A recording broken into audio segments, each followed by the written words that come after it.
And guys, we are live with Zach Potter and Hannah Stokes. Zach, why don't you introduce yourself first? Who are you and why are you here?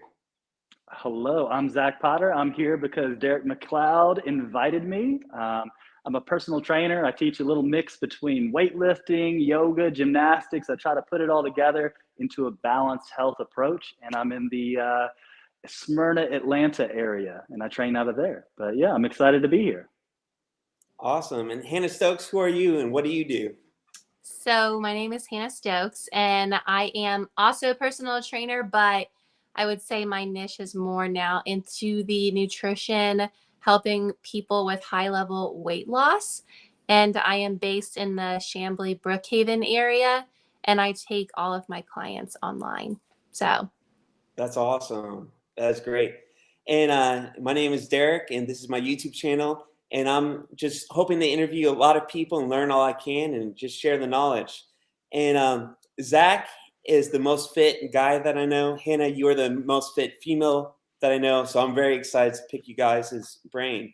So the first slide that we have is it says food is the most abused anxiety drug, and exercise is the most underutilized antidepressant. Zach, could you tell us what this meme means to you? What does this meme mean? I love this meme. We could do the whole show on this meme. But to me, this is huge over and over again. To me, it really says how much psychology is involved in health and nutrition because so many of us, we might not be drug addicts, cocaine addicts, but we're all going for sugar. We'll use just large amounts of food or whatever it happens to be to numb the pain, especially in a time like a pandemic. And then on the opposite side, we're missing a component, and I could go on for a while. I don't want to start off too hard, but exercise can be such an antidepressant.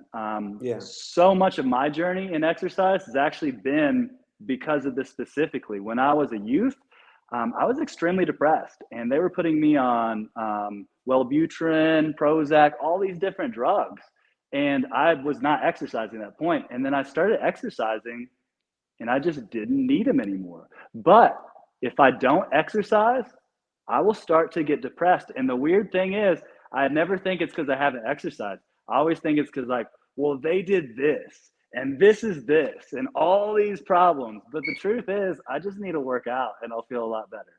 But that's what I have to say about this. This is hugely important. Most people don't realize it. They want to talk about a push-up form or something like this. This is foundational. That's good.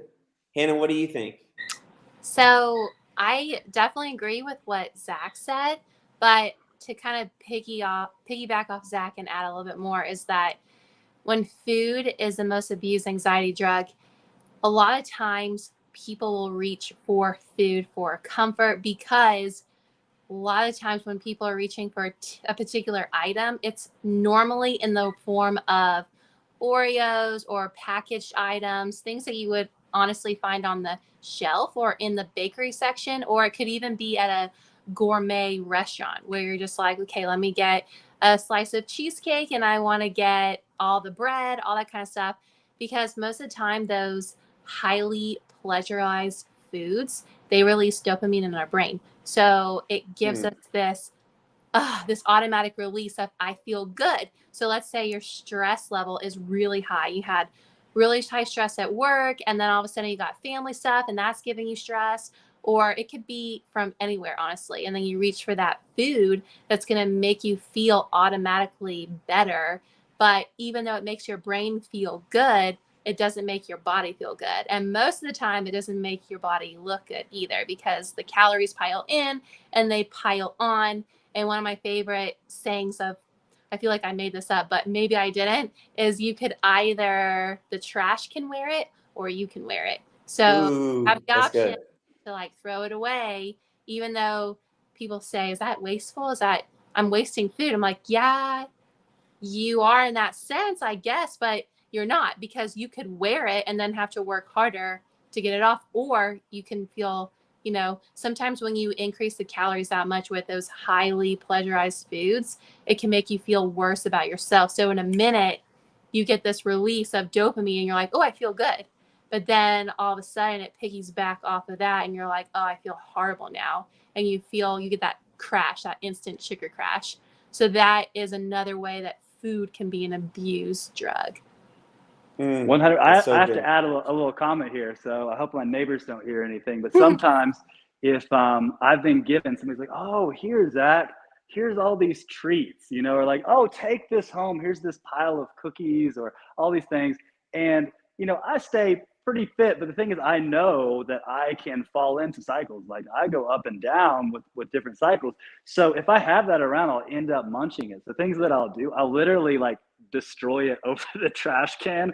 I'll like grind it because if I don't destroy it good enough, I'm tempted to just go in the trash because it does. I'm like, oh, that cookie's whole. Like look at it.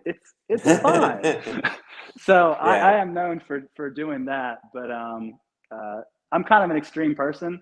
But I do understand that struggle, and in our culture right now, it's so tough because as a culture, we will give each other huge amounts of almost drug-like foods to try to bond with one another, almost like we're giving each other a shot or something. We're like, here, I want to feel Interesting. connected, so I want to give you these drugs because I know you'll feel good, like me, when you take these. It's so ingrained in our culture. And I really have been trying to reverse that in my life. I don't mind some cookies and cake here. I'll definitely do it, but it can get out of hand. We all know when it's somebody's birthday almost every single weekend, and you feel just like heavy from like if you accept all the cakes and cookies that are offered.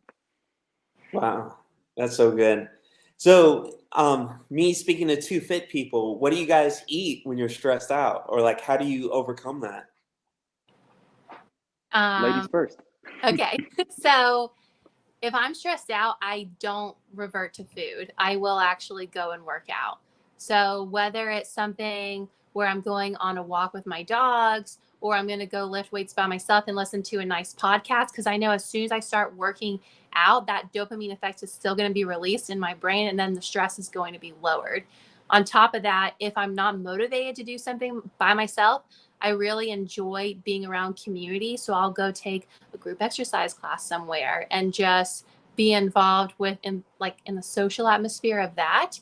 But I make it a conscious effort and a habit throughout the last like 10 years of my life to not revert to food when I feel stressed out, because I know if I do that, it's an emotional roller coaster down and who knows what I'll reach for, because I would say my vice or what I love is cookies, and crumble's not far away. So I have to avoid at all costs, because at the end of the day, I know if I feel stressed out and I reach for food, that it's going to make me feel good. And about 10 minutes later, I'm not going to feel good anymore. And I'm going to feel like all my hard work is just out the door pretty much. Yeah. What about you, Zach? Like when you're feeling stressed or sad, like how do you handle that? I I don't have, luckily or whatnot, I don't have the urge to eat anything when I'm stressed. When I'm anxious, I actually am not hungry. My stomach usually sours. But on the other end, if I'm sad, I'll want to eat heavy, cheesy things with a lot of cheese and carbs that almost give me I guess what has really happened is I'm getting both an insulin response and a spike of sugar. I guess the insulin response is coming because of the spike of sugar, but it's almost like this numbing effect. But that's usually the direction that I'll be pulled. Now, how far do I go that way is then, you know, a lesson in both willpower and also wisdom, because I have to learn these things like, okay, Zach, if you order a pizza now, you better go downstairs and do this many deadlifts, this many push-ups. Like you have to make sure that your muscles are ready to receive that pizza, and you're now bulking instead of just like being sad and getting fat. Because Yeah. the thing is like, I know we're in a body positivity world right now, but the truth is I'm not gonna feel good in a couple of hours. So it's completely even separate with if like I gain an ounce of fat, because people say, oh, you need to gain some weight, this, that, and the other. I don't feel good when I eat a bunch of pizza and don't move. I feel like crap. It feels good in the moment, but often it's just escapism and it's not part of a balanced cycle. Now, if I do work out hard, sometimes I will eat more rich food, almost like I have a larger budget financially to be able to purchase food with. And then I just try to find a nice balanced budget and I'm able to enjoy a lot of foods. Amen. Well, let's go to the next slide and see what we have. When your salad keeps making jokes. I put that in there because would you say that being healthier and eating healthy is going to make you happier overall? Or maybe there's a set point. Like maybe my set point is like a 5 of happiness. But now that I'm eating vegetables and I'm working out, my set point now is at a 7. What do you guys think? Zach, I'll let you go first since I went first last time. Sure.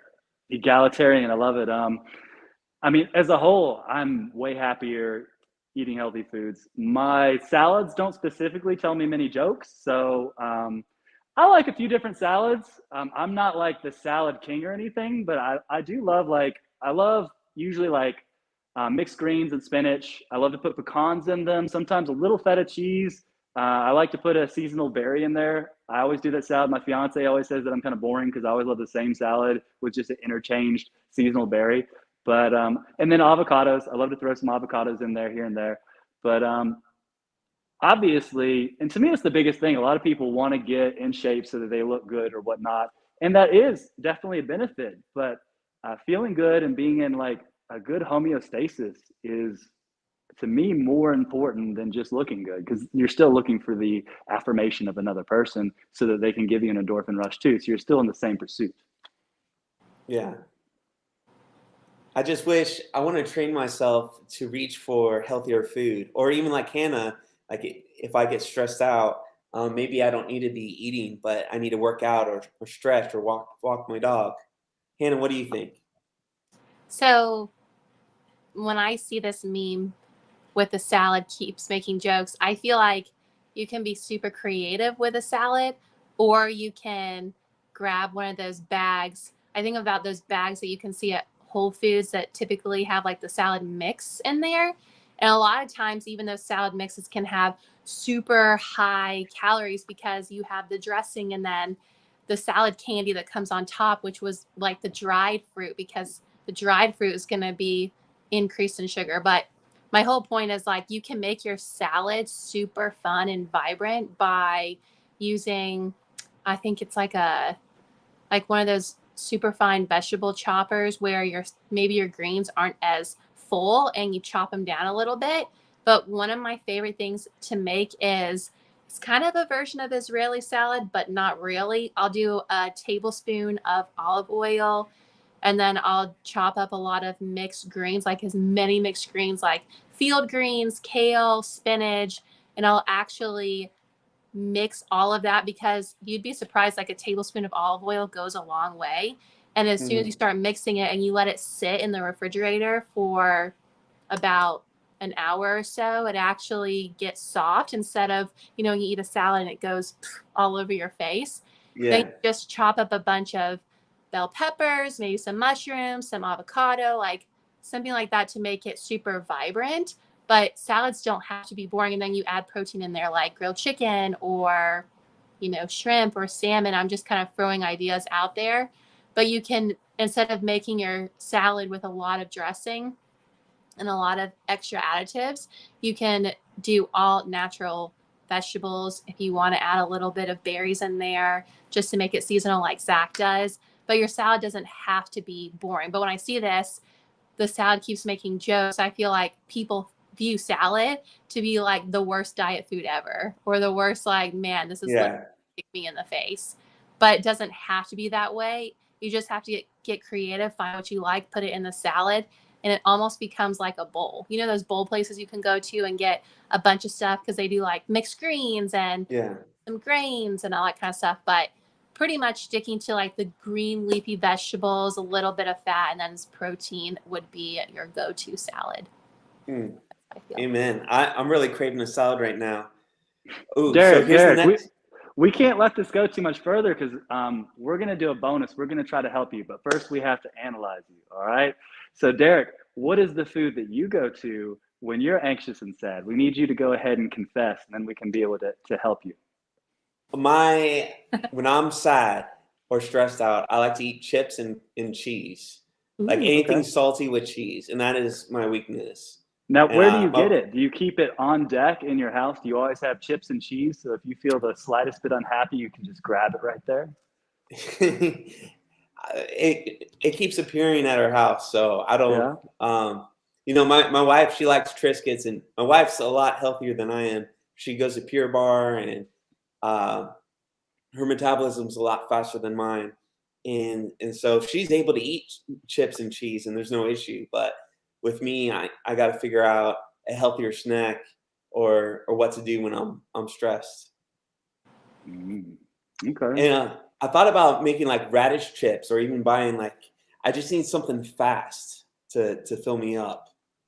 So like radish chips or cucumber chips or something that is low calorie. Yeah, bell peppers. There's so many things you can dip, and you can switch out the cheese for a little bit of hummus. It's still in the fat category, and strips of bell peppers and hummus, it almost hits that same spot.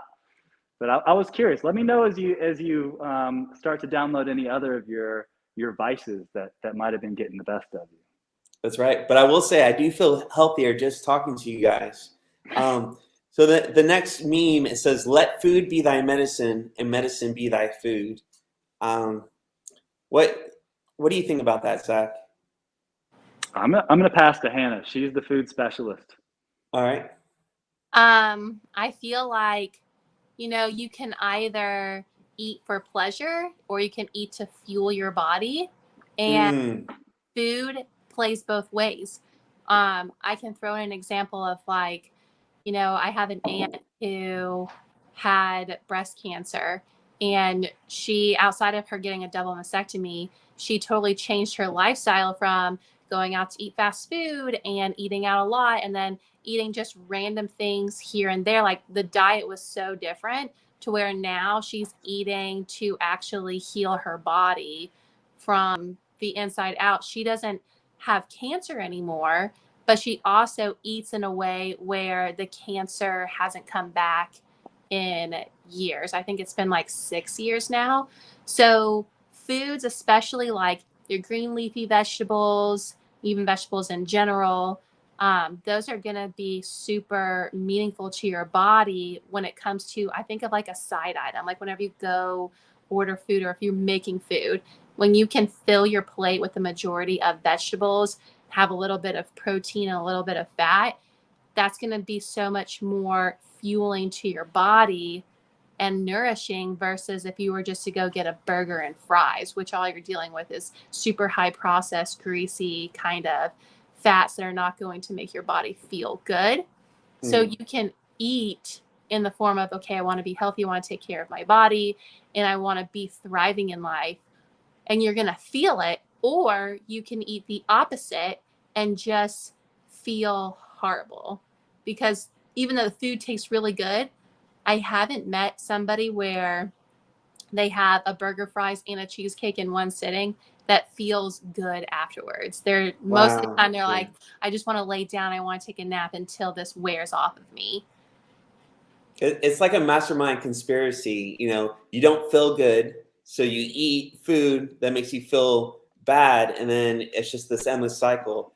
Another thing that was kind of interesting is that I went to the doctor for some stomach issues, and the doctor said, "Hey, take this medicine, blah blah blah," and she never asked me about my diet. She didn't ask me what I was eating, and then I actually looked at the record, and it said, I'm overweight according to my height, which is 6 feet, and then my weight.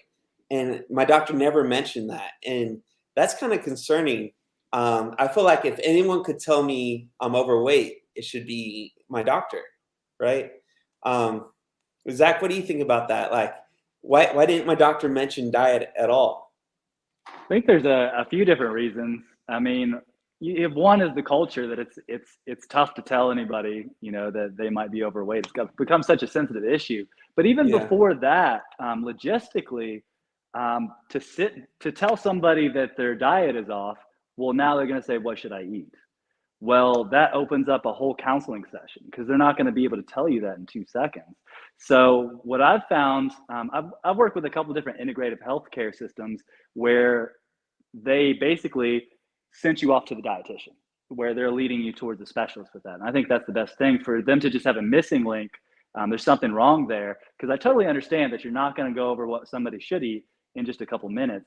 And I do think culturally it's become a little more difficult to say that, because it's become more sensitive as a whole. But I definitely believe, let food be your medicine. So many of us are plagued by heart disease and diabetes, which are in most cases completely preventable and even reversible in so many instances. Yet we're given a pill. One of the main reasons we're given a pill is because our compliance rate. The truth is, psychologically, humans don't comply very well. You can tell them you should eat this, but then that requires willpower. So it really, that's why I'm so big into my company's called Lion's Heart Health. And that's because I believe everything comes from your heart. I believe you have to make a decision, especially in these health issues, to choose to love yourself. And I think that rooting into deeper reasons for why you do things gives you more power, because you have a reason. You have a real reason based on your heart to be able to push through these, because it is very hard to comply to the things that you should. Wow. And I've been in shape more or less, like especially in college when I was more active. I got down to my goal weight, which is 199. Zach actually helped me get there right before my wedding, and I felt amazing. And I remember telling myself, like, I'm never gonna get fat again. I'm not gonna let myself do that. And then life hits you, and we all went through 2020 together. We all went through crazy things. Hannah, have you ever seen someone get fit, then unfit, and then kind of like a yo-yo diet? And how do you defeat that? Yeah, I have seen it a lot, actually. And to get right to your question, and what you just mentioned was super important, because like you said, life hits. Whether it's a pandemic, or you had a baby, or somebody passed away in the family, it could be anything. But food is such a big thing in our lives and in our culture, because let's face it, it's everywhere. And the whole point of, restaurants is to make food elaborate, taste amazing, because it leads you coming back for more. Yeah. They want to ingrain that memory of food into your brain, because everybody wants you to come back and give them their, they want your business kind of thing. But when it comes to the yo-yo effect, what I've seen is people will go all in, like 120%. I'm going to lose the weight. They lose the weight, they get to the end of their weight loss, and then boom, it's like everything that they were practicing just goes out the window. And they're like, cool, I lost the weight. But the thing is, it's not a race. I always hear people say it's not a race, it's a marathon, it's not a sprint. You just get there, but you can lose a significant amount of weight in a short period of time and keep it off. There are ways to do that, but it's going to require changing your habits. It's going to require a lot of discipline around food, because one thing is that people have to realize they have, let's say, 25 years of a certain habit. Let's say their habit is going for ice cream late at night. They've been doing this for 25 years because it's a memory. It's a family thing that they do. Okay, let's go get, everybody together. We're going to have ice cream. It's 8:00 at night. It's fun. It tastes good. We're going to have like a ice cream party, popcorn party in front of the TV. That's a habit. And if you don't change it to where you want to go, meaning like you lost the weight. So obviously when you were on your weight loss journey, you probably didn't eat ice cream every single night. You probably didn't eat ice cream barely at all, right? So unless you keep that habit going, knowing that that's a treat for a reason, maybe that's like a once a week thing or once every other week thing, but you have to train your mind and train your body to do that. So that way it's not a yo-yo effect. Because once you have a habit and when you can properly adapt that habit into your life, then you can keep the weight off for a lifetime, because it's very important to almost not even release, but change the memory. So let's say you create a different memory, like at nighttime, instead of doing ice cream, you watch a movie and you just like snuggle with your dog or hold your kids or something like that. And it's not a food related memory. it's actual a different related memory. So it's taking those tiny habits that you built around food, changing them so that way you can not only lose the weight, but then sustaining that to keep the weight off. So that kind of avoids the yo-yo effect. And then also knowing that we're human. If we're gonna go to a birthday party, there's gonna be a spread and we're probably going to eat the spread. It's giving yourself that, okay, it's okay to eat the spread, but right after this at dinner time, I'm right back on plan. I'm going to eat meal prepped food. I'm going to go right back to exercising the next day, because what we run into is that there's a spread at the birthday, there's a spread at Bible study, there's a spread here, and all of a sudden you're at Sunday and 5 different spreads you ate and you didn't like have any kind of boundaries on it. Then you couple that with barely any exercise, calories just pack on, and then all of a sudden you're like, where did this weight come from? So I think the most important part about not yo-yoing is creating healthier habits and knowing that this is a lifestyle change, not beating yourself up about if you have a little something from a spread from a birthday party, and then just getting right back on track the next day and not being like, oh, well, I'll start again Monday. Like, Exactly. So, Zach? 100%. The goal is the habit, okay? Because we get so into, I have this goal, this goal, this goal. With life, homeostasis, trying to stay in there, the goal is the habit. It is so hard to forge a new habit. So if we can forge habits and keep habits, that's going to be that number one thing. Because I've seen so many people time and time again have a certain goal weight. They reach it. Well, now you're done. You're almost relieved. And they always celebrate when they get there. And I'm not saying there's anything wrong with celebrating a certain goal weight, but usually their celebration involves exactly the type of habits that almost awakens, that older force back into them. So the goal is the habit. There are some hacks, but don't get into substituting the just disciplining for the habit with the hacks. Now, we'll say for the party, hacks that I use, okay? Say I'm going to go to some kind of birthday party. I pre-eat. I constantly pre-eat. I'm like, all right, they're going to have a bunch of crap. How do I make myself full on things that I should eat? I'm going to go ahead and make myself just a healthy sandwich, or I'm just going to eat a bunch of watermelon. Let me eat a big old apple and a banana. I'm going to eat a granola bar. Now I'm not as victim to my own hungers because I pre-ate. Say if I've been a little bit off my workout and now, it's ice cream time or whatnot. Okay. It may seem weird, but I'm like, no, you need to do 50 push-ups right now. Like, you're going to make another excuse. It's going to be another, it's going to keep going. You need a balance of catabolic to anabolic. And time again, to me, it's finding this balance, because life is homeostasis, finding that middle. There are catabolic activities, which is when we break things down, and there are anabolic activities when we take things in. That's good. Well, guys, let's go on to the next slide. It looks like Zach paused for a second. So it says it's not. Did I lose y'all? Are y'all here? Yeah. Hey, you're back. You're back. I think that just brought more emphasis on what you said. But the next slide we have is, it's not just saying no to junk food. It's about learning to love food that is healthy. Because if I'm always saying don't eat this, don't drink that, don't do this, like that's miserable. But I've noticed when I'm on a diet, my palate changes. Like, I can taste the sweetness of a carrot. Have you guys noticed? Like, how do y'all learn to love vegetables? How do you learn to love fruits again? I'll let Hannah go. Okay. I didn't want to jump the gun, but basically I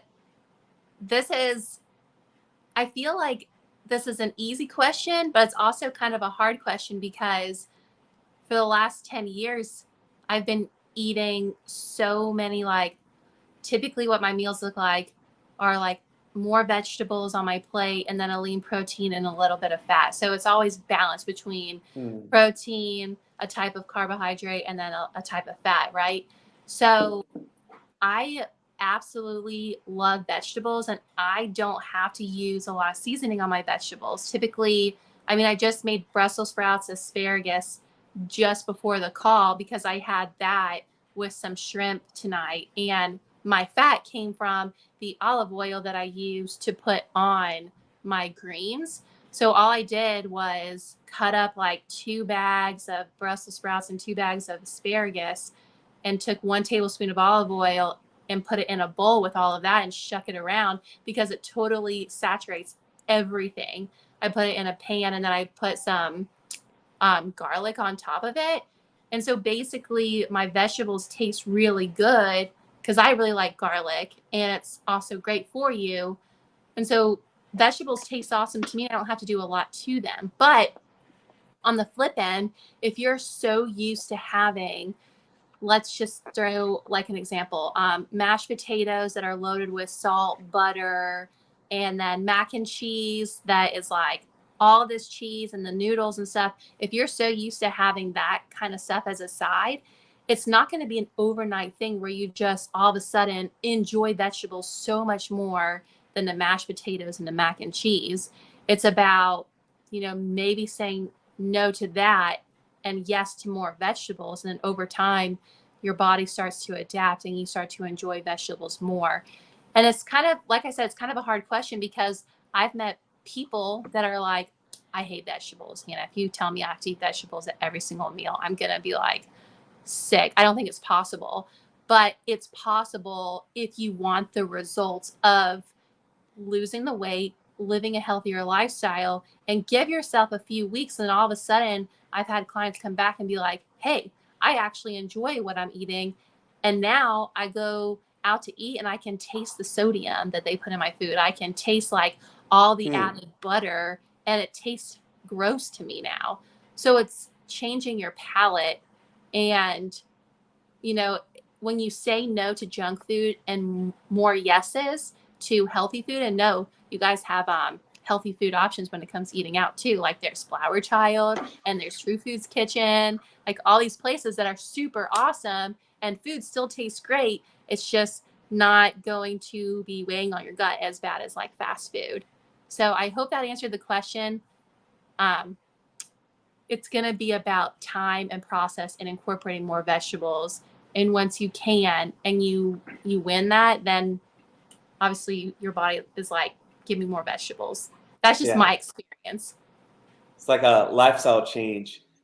Now, Zach taught me this quote. He said, nothing tastes as good as fit and healthy feels. Zach, how can I train myself? Like next time I want to eat chips and cheese, which is my vice. I need to remember or even what Hannah said, I might eat some donuts and I might feel good for 10 minutes, but no one has really ever ate bad food and felt good for any period of time. Well, not any period of time. It feels good afterwards. And the truth is, like, if you are, which is rare for the average American, if you've been working out athletically and you really did push it, you did a long workout, you lifted heavy weights, you did lots of pull-ups, things that a lot of people haven't even really gotten the ability to be able to drain. Earlier, I was talking about catabolic versus anabolic.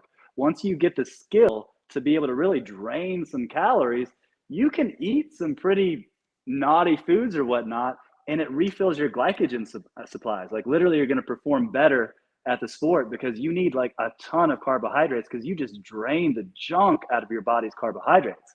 So you can, like, I don't want to be like, no to these things. But on the flip side, what we were talking about a minute ago, if we desensitize our body because we're eating so much junk and we're out of balance, we're so anabolic, always taking in and never burning catabolically, we become desensitized to so many things. And then they don't taste that good. I think there's a proverb specifically, I forget what proverb it is, but it talks about how sweet the crumbs from the king's table taste to the poor. And the reason they taste so good is because the poor is actually hungry and the king is gluttonous and filled. So he can't even taste the flavor of what he has. So I think there's something beautiful about being in a caloric deficit because you worked so hard that you did something that really burned to then go to the opposite extreme to really be able to bring in. Now, the nothing tastes as good as fit and healthy feels, yeah, I see so many people that, I mean, it's not hard to see people that are in diabetic shape and they're eating food that they should not. You can tell there's almost became for a while culturally to make fun of things where you're going to eat all this pizza and you're like, yeah, I'm going to get diabetes. Ha ha ha. Let me make something called a heart attack hamburger. So many Yeah. jokes where you're literally going to kill yourself, but you're supposed to laugh while you mock, destroying yourself. These people are not feeling very good. I can still eat that hamburger after a great workout, and it will taste so much better than any hamburger it's like camping. You know what it is when you've been camping and you've been Oh, hiking yeah. all day and that food tastes so good, but it was bland. There's something about feeling springy and crisp and clear. And then when you do get even the most simple morsels, being like, this is so delicious, let alone something that is luxurious. So I think it is important. A lot of people forget because you forget how it feels. Like feeling fit and healthy is amazing. And you can still eat all kinds of fun stuff. That's good. I want to put Hannah on the spot. This is my favorite meme. I actually have this meme on front of, like, on my workstation. I have it on the wall that I face, and it says, "Me stressing over things I totally can easily do." Hannah, like, what does that mean to you? I think, I mean, it can be just as simple as two things. One is working out, and two is meal prepping. They're both super simple. And when I think of working out, it could be a walk, it could be a group exercise class, go to the gym, lift weights. Some people, I mean, stress out about that when they can easily do it. But I hear a lot of, I don't really have the time to do it. But then if you break down all of the hours in the day, you could wake up a little bit earlier and get it in before your day starts. Or you could fit it in here when you're, sitting down watching Netflix. Instead of doing that, you could be doing this. And then even with meal prepping, honestly, meal prepping can be super overwhelming at the beginning, especially if you have nowhere to start. It's really important to have some kind of blueprint when it comes to, okay, this is what I'm meal prepping. This is what I'm planning out. Like, super important to plan in advance before you go to the grocery store. But it's simple. It's just really easily overwhelming to a lot of individuals when it comes to meal prepping because they don't know where to start. And then if you don't know where to start, it leads into getting even more stressed out and, oh, let's just go get something out to eat. Meal prepping adventure is over for the day. So I just think of this because they're topic and relatable to what we're talking to about this evening. So that's what I think about. And I kind of want to know Zach's opinion too. Same thing. I'll get all stressed. Oh, I have to like go over my notes. I'll have to do this workout, whatever it is. I just make a big fuss of it. And that is where I've almost developed, I recommend this. I don't know if you guys do this. It sounds a little crazy, but I've almost developed this second personality where I am my parent. And basically, I don't want to do a thing. And I'm like, no, Zach, you're going to do it. But like, well, I You don't got want it. to. And I'm just kind of like grab myself and I take myself to these things in a loving way, but kind of a tough love way. So I've developed this second personality that just takes me to make me do what I'm stressing out about. But yes, I think that's a human characteristic and I'm very familiar with it. And I just want to say, on YouTube Live, that after talking to you guys, I feel so inspired. And my goal weight is to weigh 199. And I'm ashamed to say this, but right now I weigh 247 pounds, which is wild. I never thought that would happen, but I'm definitely going to use you guys' advice. And I do hope to check in like 90 days from now or a year from now, and you'll be like, you guys did it. So this next slide is straight up fire. Don't drink your calories. And we got a picture of different sugary drinks. Hannah, what kind of things do you drink typically?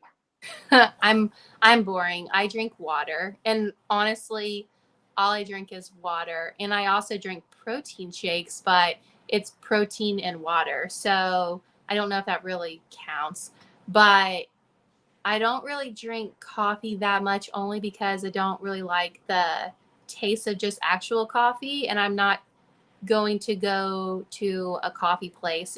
It's not just Starbucks, it's any coffee place where they're going to put a lot of cream and milk and sugar and sugary syrup in there and stuff like that, because then I'm, like you said, drinking my calories. So honestly, if I do drink any kind of cold beverage in the summertime, it's going to be sparkling water.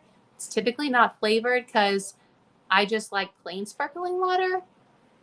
And yeah, I'm kind of boring. Like, I've always been a water person, but I can bring you back to a memory of when I was in high school, and that was a long, long time ago.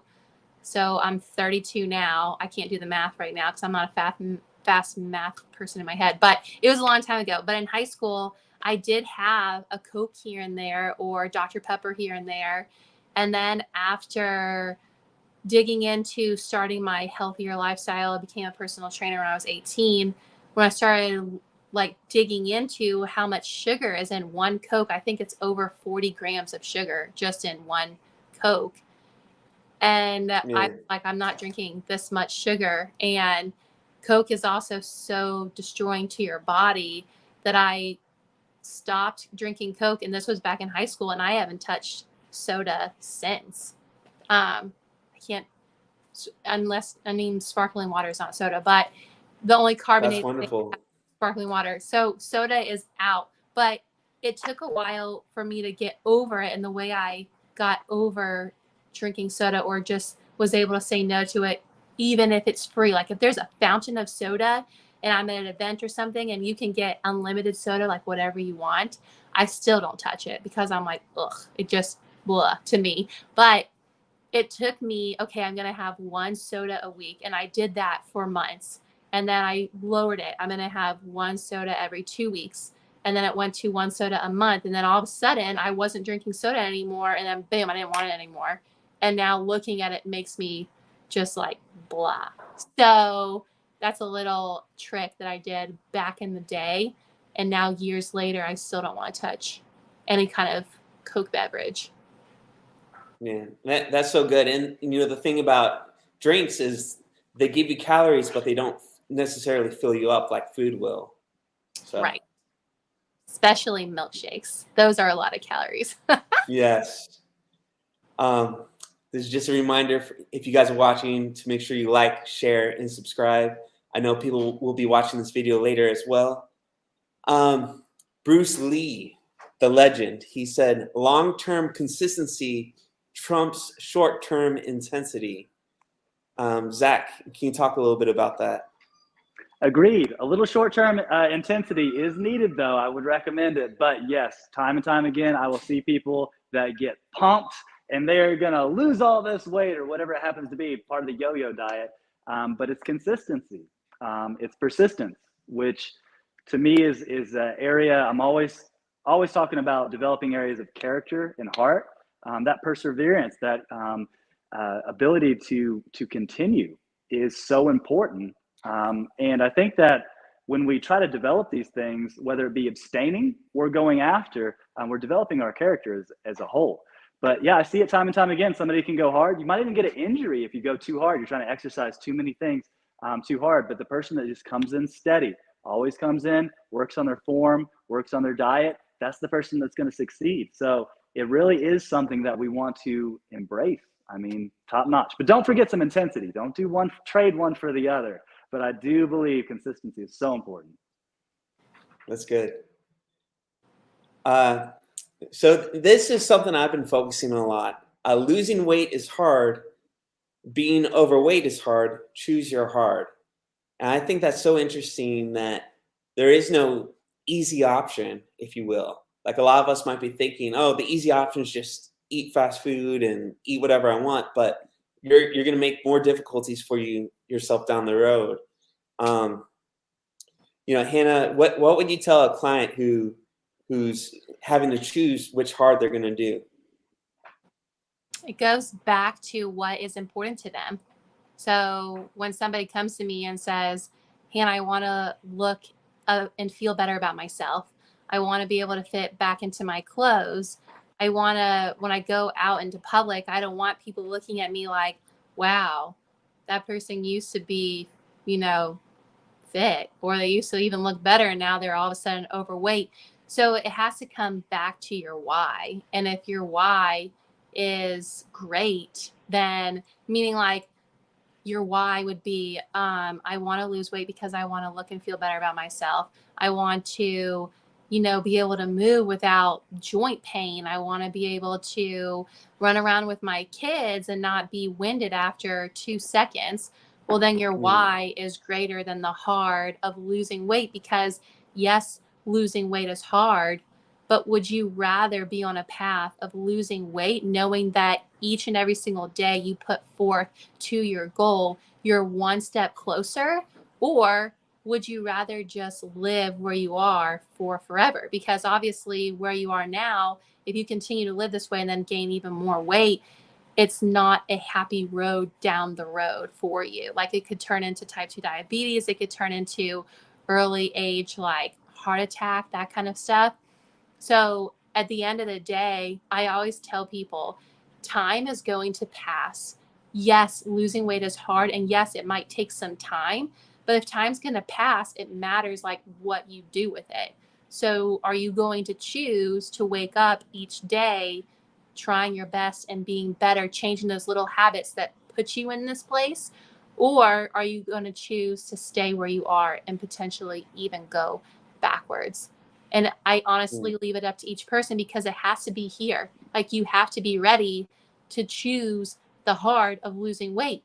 And I know it's hard. Like, I lost 20, I think over the pandemic, I probably gained like 15 or 20 pounds. It wasn't even intentional. I just had a bunch of injuries that I dealt with that made me less active. And it wasn't like I was overindulging in food. It was just, I was still taking in the same amount of calories that I was when I was super active.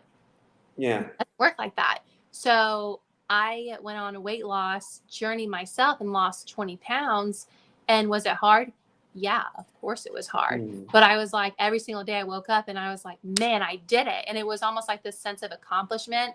And then all of a sudden, 20 pounds less, people are like, what did you do?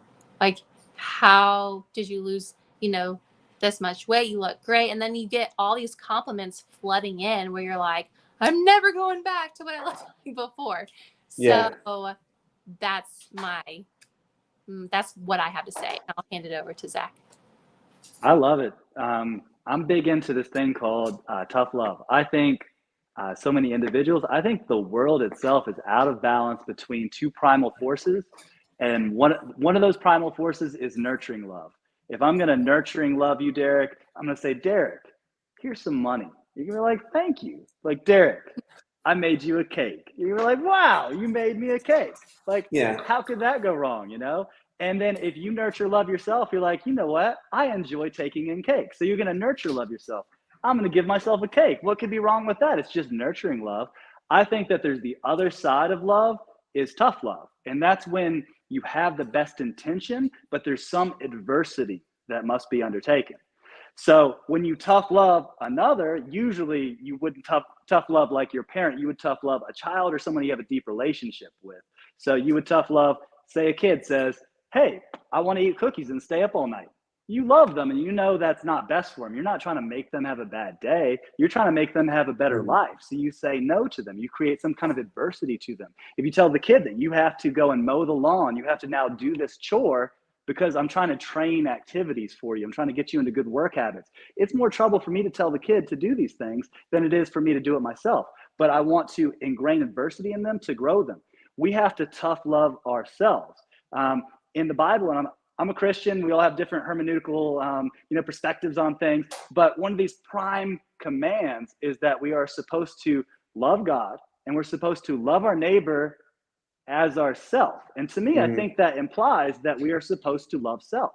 And I think that we are supposed to love self both in a nurturing, soft, easy way, but we're also supposed to have some kind of a tough love, some type of an adversity growth where we care about ourselves just like we would care about someone younger and we want ourselves to grow. So in this world, if we don't love ourselves with tough, it's going to be hard on us. Sometimes we have to look at ourselves with that kind of other personality, whether it's the comforter of the spirit, whatever it happens to be, but you're looking at yourself from this viewpoint where you love yourself and you know that yourself needs some kind of adversity for what's best for you. And I think that's where we have to lean into loving ourselves with tough love. And it's really tough to do, but we have to, otherwise we're going to endure an equal amount of pain on the other side. That's good. And I may be a little biased because you guys are my friends too, but I believe y'all are great personal trainers. And I was even thinking while y'all were talking, I'm going to re-listen to this and maybe listen to it 6 or 7 times till I get this in my brain. I also want to play a little bit of devil's advocate, if you will. Here's the next slide. It says, when you see your friend with 6-pack abs eat a whole pizza and the man's praying, Jesus, I see what you've done for other people, and I want that for me. Now, Hannah, if I could put you on the spot, I believe you're like the pull-up queen. Is that your Instagram handle? Yeah, so that's my TikTok handle, actually. Oh, okay. Yeah. How many pull-ups can you do? Or like, what's your pull-up record? So are you talking about in a minute or in 5 minutes or without breaking? Oh, Like wow. all of them, all the above? What's a record you're proud of? Well, I can do 50 in 5 minutes. Oh, my goodness. So there's that. But I don't know what my record is because in 5 minutes I did 50, but I can do 100 to 200 in a day. And I don't recommend that. Like, I don't do it anymore. But there was one day where I actually did a little bit over 200 pull-ups, and it wasn't in one setting. It was like I had this goal that I was going to do 100 pull-ups a week, and it just so happened that I got a little bit a wild hair inside of me, and I was like, let's see if I can do 100 a day. And I did, and then I went and did a CrossFit workout, and it had 100 pull-ups in there, and I was like, don't ever do this. Like, I don't recommend that honestly anybody, but in a day, that is my max was 200. So. And do you mind sharing like what you can deadlift right now? I actually haven't deadlifted. I mean, the last max deadlift I did was 315 pounds, but I haven't maxed out in a little while only because I have a little bit of a knee injury. And so right now I'm not going as heavy as I used to just because I'm giving my body that break that it needs. So, but to answer your question, less than a year ago it was 315 pounds. And Hannah, you seem very disciplined, but do you ever give yourself cheat days? Like, hey, I'm going to have a pizza or I'm going to have some cupcakes? Oh, 100%. Okay. Actually 200%. So for example, I stay on track, and it just depends on, my goal, obviously, but I, for the most part, stay on track. And then when Sunday comes around, if I want like a treat, it's typically a crumble cookie, or it could be a slice of pizza, but I don't do all of it. Like, I don't do a slice of pizza, a cookie, ice cream, blah, blah, blah. Like, I don't do all of that. It has to count, if that makes sense. Like, the calories to me have to count. If I'm going to eat this, then this is what I really want. So honestly, my go-to when it comes to any kind of treat meal would be Antica's Pizza or sushi. Oh, that's so good. Yeah.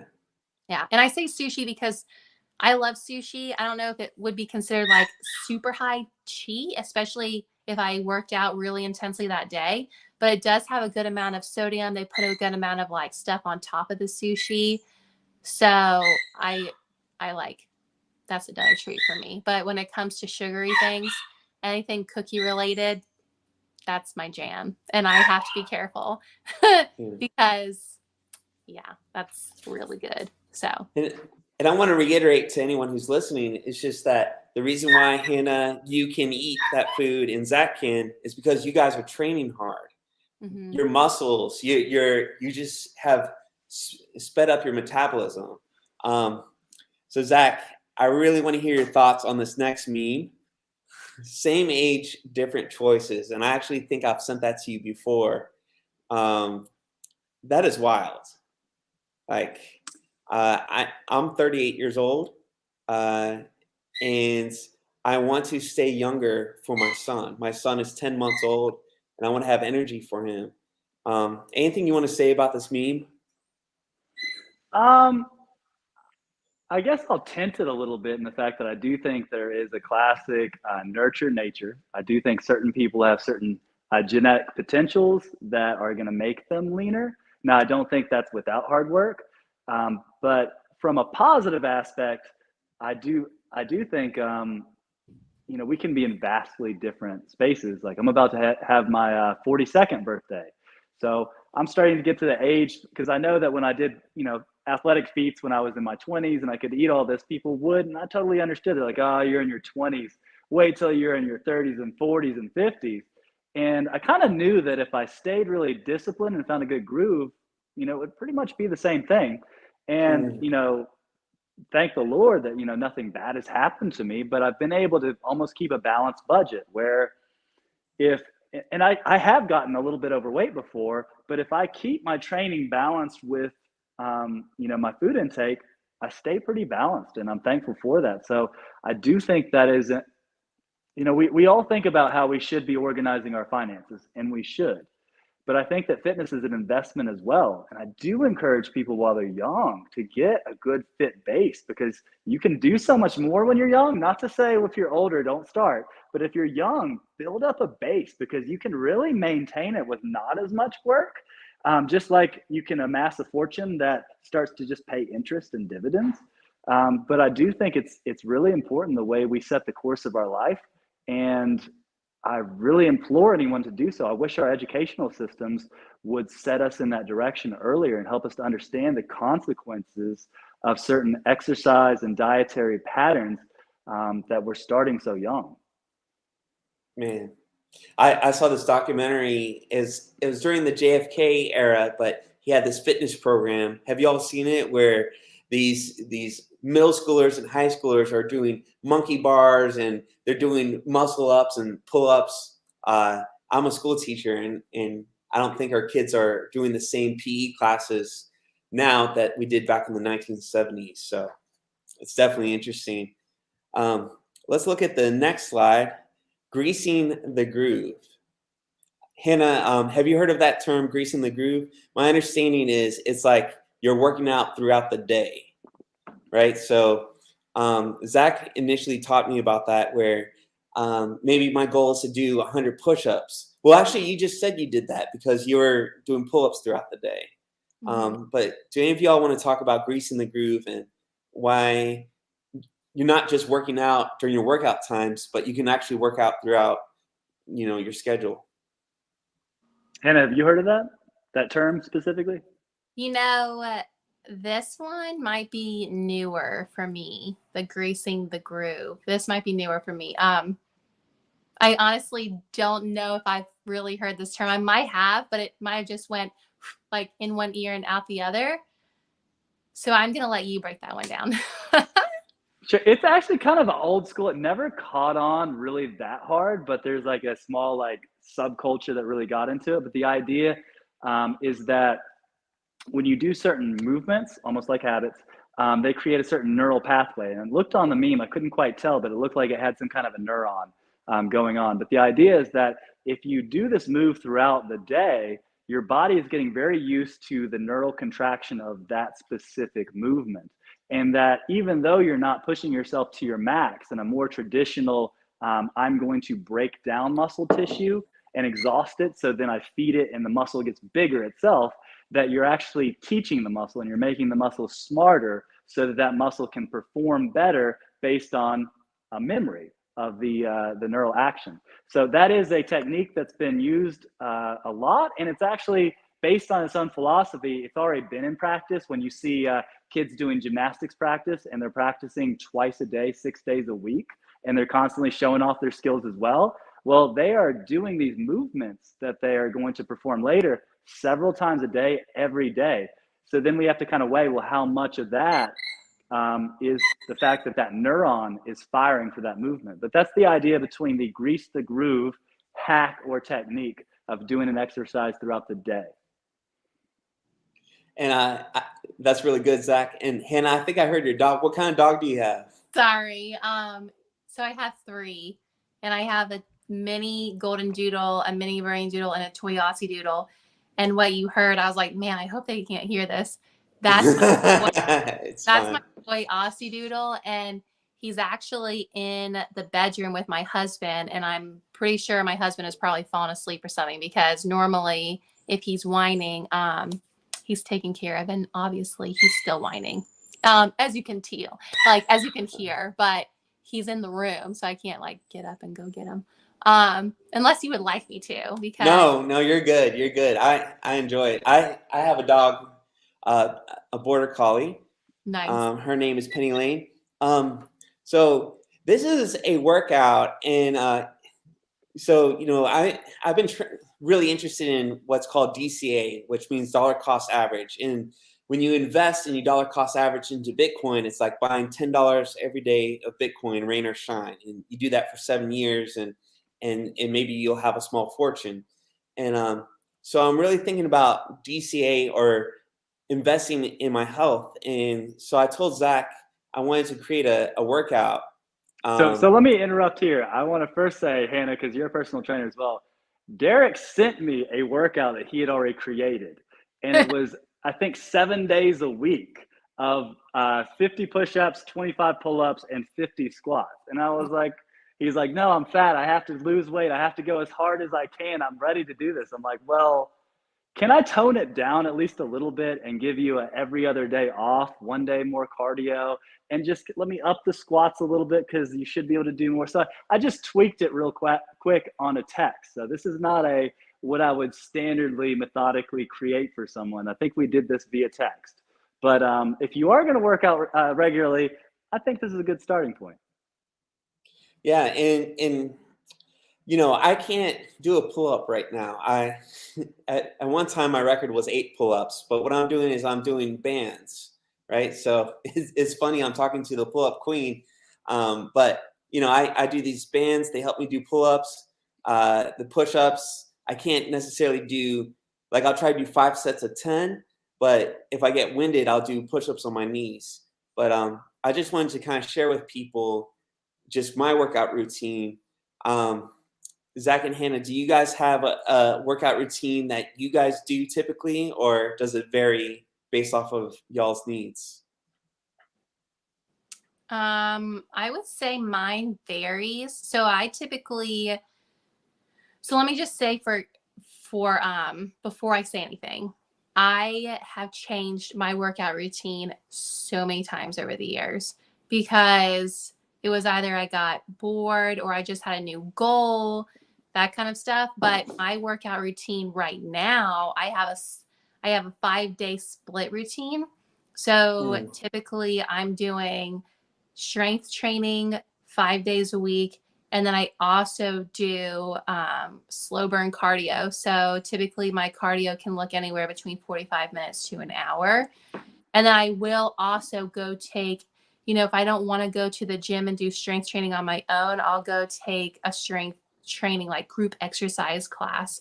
So I used to coach at F45, and I coached indoor cycling, and I've coached at so many different boutique studios that on days where I'm like, oh, I just don't want to do it by myself, then I'll do it with other people, and it's awesome. So just to answer your question, like, my routine has changed, and I just started a new 4-week cycle that I just created for myself. And it doesn't necessarily have any other goal except for to continue to increase my lean muscle mass and to continue to keep my figure. So hopefully it doesn't sound like vain or anything, but that's my routine. And when it comes to pull-ups, I do have to say I do pull-ups at least 3 to 4 days a week. And it's a variety. It could be weighted pull-ups. It can just be pull-up dances. Because as you guys know, like, I do pull-up dances for TikTok, and I have 128,000 followers. And so all of them just Wow. constant pull-up dances. And so I'm always creating new stuff. And so I feel like I'm doing pull-ups all the time. But I don't, I guess I would consider myself to be different in that case. I wouldn't go tell another female like, hey, you need, unless their goal was to do pull-ups and pull-up dances like me, I wouldn't tell them, do my routine, because, it's not going to fit for everybody, but it fits for me. Mm. And Hannah, when you say, I've been trying to get Zach to do like more social media stuff, like Zach, I think you could do like push-up dances or something on TikTok. Maybe that's my future, push-up dances. I don't know how I'm going to do the camera exactly. I might have to consult with Hannah on that, but maybe that is my future, some push-up dances. Maybe I'll do pistol squat dances. You Do could. you want to talk about your workout routine real quick? I've been through many phases, just like Hannah. I think when you're in the business, you kind of have to work out all the time. So then you're exposed to so many different things. So then you start rotating. You might have an injury, this, that, and the other.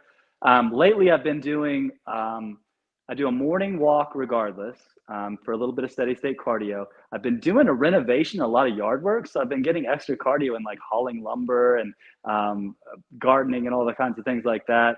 I do a strength split. So I usually do either a upper body day, lower body day, or full body day lately. It's been a little chaotic. And then my fiance has been doing these fuel, which is, I forget the name of the person who does it. I don't know if you know off the top of your head. It's kind of popular right now, but it's a fuel workout. It's YouTube. And I forget, it's a very popular fitness lady, and she does all these mixed things. And then Sarah's been asking me, Zach, will you join me? So I've been joining more just like to get the camaraderie and like, just to like do something with her, because we rarely work out that much together. Sometimes we'll do like heavy deadlifts or something together, but she's been doing it, so I've been joining her on those. But in general, I'm either do an upper body focus, a lower body focus. They're always a little bit different. I'm not on like a every single day routine. Sometimes I'll do full body. I'll kind of mix up stuff with my fiance, and I keep a steady. My walk in the morning is more discipline and spiritual than anything. It's about really centering How long myself. is your walk? My walk varies between just a simple mile to maybe about 5 miles. I'm going to get it done pretty early in the day, but it's mainly just a centering thing. I'm not timing myself because to me, I think if I try to see how far or how fast I can get my mile, I really can't kind of go over my day and get my posture for how I want to approach the day. That's good. That's real good. One of my favorite pastors, his name was Smith Wigglesworth, and he would always do a prayer walk in the morning. He would just walk and pray and minister to people on the way. So that's really cool. Well, guys, we're wrapping things up. And so, Zach, I want to hear about your book. And anyone who's watching this, I want to encourage you guys to check out his books. They're really good. Yeah, I got a great book. I wrote it a couple years ago, Foundations of Human Health. I just decided I'm going to make a textbook overview if you're just looking at what is health, from posture to dietary to exercise, just a 101 overlook. I wrote Foundations of Human Health. During the pandemic, we all kind of did our own things. I really became fixated on love.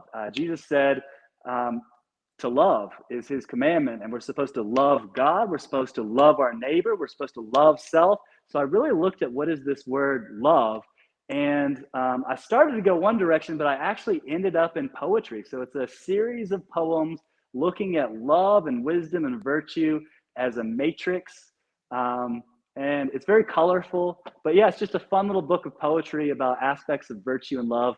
It's not really related to squats or dietary, but to me, I think it's the foundation of everything moving outward. And y'all check it out. And those books are going to be in the description of this video. And Hannah, I found this website. Can you tell us a little bit about what you do? Yeah, so I help people with high-level weight loss transformation. Sorry, it's getting late. Apparently, I don't know how to talk anymore. But anyways, basically, I run people through 90-day transformation programs. And the slide that you're currently looking at is the 3 phases of the 90 days. So it consists of phase 1, phase 2, phase 3. And every phase is just as important as each one, meaning like phase 1 is just as important as phase 2. Same with phase 3, because it helps you lose the weight that you want to lose, feel great about yourself, you look better, feel better, that kind of thing. And then phase 2 and phase 3 is like the sustainability aspect of the program. So you're not just losing the weight, but I'm actually guiding you on how to lose the weight, but then keep it off for a lifetime. So that way you don't struggle with yo-yo dieting anymore. That's great. And you do this program online with you, correct? Yep, it's all online. So you can live anywhere in the world and do this program. That's awesome. Well, guys, Zach and Hannah, thank you so much for being on this YouTube channel. I hope it blesses you. And I have learned so much. And I'm definitely going to listen to this program or this video again because I want to be healthy like you guys. So thank you again. Thanks, Thanks Derek. for having us. Yeah, All right. thanks for having us. See you guys. Bye. All right. Bye-bye.